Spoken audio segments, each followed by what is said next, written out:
کہ سلطان محمود غزنوی رحمۃ اللہ علیہ کہتے ہیں کہ ہر عادل بادشاہ کی طرح روزانہ رات کو گشت کیا کرتے تھے تاکہ اپنی رعایا کی خبر گیری کریں، تاکہ اندازہ ہو کہ کیا معمولات ہیں اور وہ انتظامی معاملات کے اوپر ایک گہری نظر رکھیں۔ سو روزانہ شب کا یہی معمول تھا۔ ایک شب اسی معمول کے تحت گشت کرتے ہوئے ایک ایسے علاقے میں پہنچے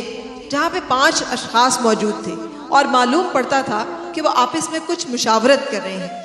سلطان بھی ان کے ساتھ ہو لیے۔ انہوں نے کہا کہ آپ کون ہیں؟ سلطان کو اندازہ ہو چلا تھا کہ یہ چوروں کا کوئی گروہ ہے،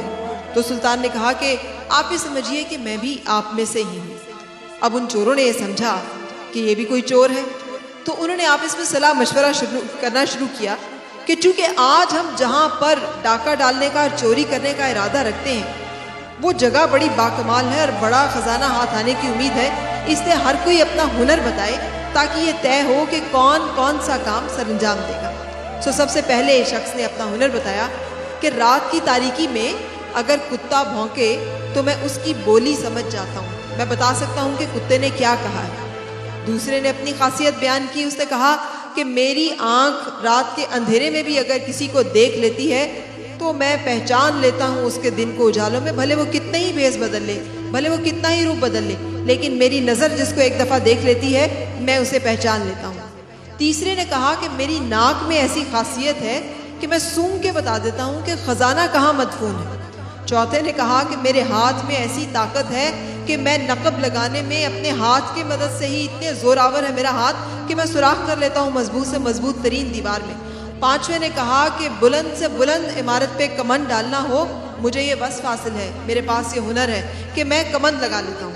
اب ان پانچوں نے مشورہ کیا تو چھٹے کی طرف نگاہ ہوئی جو کہ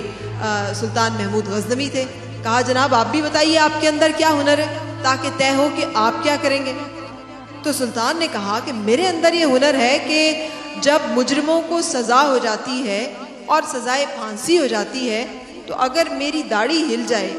تو ان کی موت کی سزا معاف ہو جاتی ہے۔ یہ سن کر سب جھوم اٹھے۔ انہوں نے کہا واہ ہمارا گروہ مکمل ہو گیا، اس سے پہلے تو ہم صرف ایک مکمل گروہ تھے کہ ہم چوری کی واردات بڑی کامیاب کر سکتے تھے، لیکن اب تو ہمیں سزا کا خوف بھی نہیں ہے، ہمارے پاس ایک ایسا صاحب ہنر بھی ہے جو ہمیں سزا سے بھی بچا لے گا، تو اب بے خوف ہو کر اپنی کارروائی کرتے ہیں، چلو آج شاہ محمود کے اس محل میں چلتے ہیں۔ یہ کہہ کر وہ محمود غزنوی کے محل کے رستے ہو لیے۔ سلطان محمود غزنوی بھی ان کے ساتھ تھے۔ حتیٰ کہ یہ لوگ محل میں پہنچے، کمند لگانے والے نے کمند لگائی، نقب لگانے والے نے سوراخ کیا، زمین سونگ کے بتانے والے نے بتا دیا خزانہ کہاں مدفون ہے، لیکن ابھی ایک کتا بھونکا تو جس شخص کو کتے کی بولی پہ عبور تھا اس نے کہا سنو یہ کتا کہہ رہا ہے کہ بادشاہ ساتھ ہے، لیکن وہ سب اتنے اپنے اس حوث میں تھے، اتنی ایکسائٹمنٹ میں تھے چوری کے کہ انہوں نے دھیان ہی نہیں دیا کہ کہا کیا جا رہا ہے، نظر انداز کر دیا۔ تمام واردات مکمل ہو گئی، مال مسروقہ سمیٹا گیا، خزانہ بانٹا گیا، سب نے اپنی اپنی راہ لی، سب اپنے اپنے گھروں کو چل دیے۔ سلطان نے ہر ایک کے گھر کا رستہ بخوبی حفظ کر لیا اور واپس محل آ گیا۔ دن چڑھا، عدالت لگی، سلطان نے ہر ایک کا گھر کا پتہ بتایا اور پہرے داروں کو حکم ہوا کہ گرفتار کر لو انہیں اور پیش کرو۔ جب پیش ہو گئے تو ہر ایک اپنی سزا کے خوف سے لرزاں تھا، اس کو معلوم تھا کہ اب اس کا کیا انجام ہونے والا ہے، بجز اس شخص کے جس کو اللہ نے یہ طاقت اور صلاحیت عطا کی تھی کہ وہ جس کو ایک دفعہ دیکھ لیتا تھا اس کو پہچان لیتا تھا، رات کے اندھیرے میں بھی دیکھ لے تو دن کی روشنی میں بھی اس شخص کو پہچان لیتا تھا۔ اس نے پہچان لیا کہ رات کو ان کے ہمراہ کون تھا، لہٰذا جتنا وہ قہر سلطانی سے اور ہیبت سلطانی سے خائف تھا اس سے زیادہ اس کے اندر امید کی کیفیت تھی کہ سلطان اپنے وعدے کو وفا ضرور کریں گے۔ انہوں نے زبان دی تھی، انہوں نے اپنا وصف بیان کیا تھا کہ ان کی داڑھی ہل جائے تو مجرموں کو سزا سے رعایت مل جاتی ہے، چھوٹ مل جاتی ہے، تو ایسا ہی ہوا۔ سلطان محمود غزنوی نے جیسے ہی جلادوں کو یہ حکم دیا کہ ان سب کو پکڑ لو اور تختہ دار تک لے جاؤ اور ان کو لٹکا دو، ان کو پھانسی دے دو، تو اس شخص نے ہاتھ باندھ کے عرض کی کہ جناب ہم سب کے ہنر نے ہم کو اس حال تک پہنچایا، لیکن اب ہم آپ کا ہنر دیکھنا چاہتے ہیں جس کا آپ نے ہم سے ذکر کیا تھا کہ اگر آپ کی داڑھی ہل جائے تو ہم سب کے یہ عیب جو ہنر جو کہ آج عیب بن کر ہمارے گلے پڑے ہیں، ہماری ان سے خلاصی ہو جائے اور ہماری جان بخشی ہو جائے۔ سلطان نے جب یہ دیکھا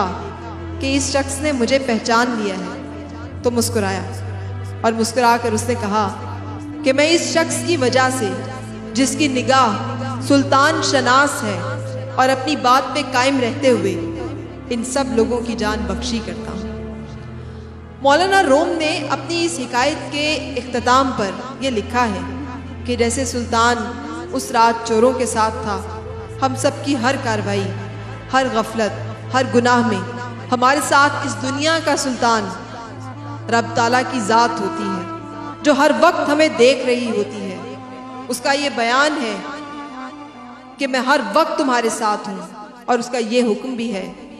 کہ جو مجھ سے معافی مانگے گا میں اس کی توبہ بھی قبول کروں گا، میں اسے بخش بھی دوں گا۔ تو جس طرح سے اس شخص نے جس نے سلطان کو پہچان لیا تھا، سلطان شناسی کی بنا پر اپنی جان کی خلاصی پائی تھی، اس طرح سے تمام ہنروں میں جس شخص کے پاس صرف ایک ہنر ہوگا خدا شناسی کا، وہ اپنے رب کو پہچان لے گا، اس کے وصف کو پہچان لے گا، وہ دنیا کے تمام اہل ہنر پہ سبقت لے جائے گا، اور صرف وہی ہوگا جس کی کہ جان کی خلاصی ہو پائے گی۔ اللہ تعالی ہم سب کو خدا شناسی کی لذت اور کیف سے نوازے، آمین۔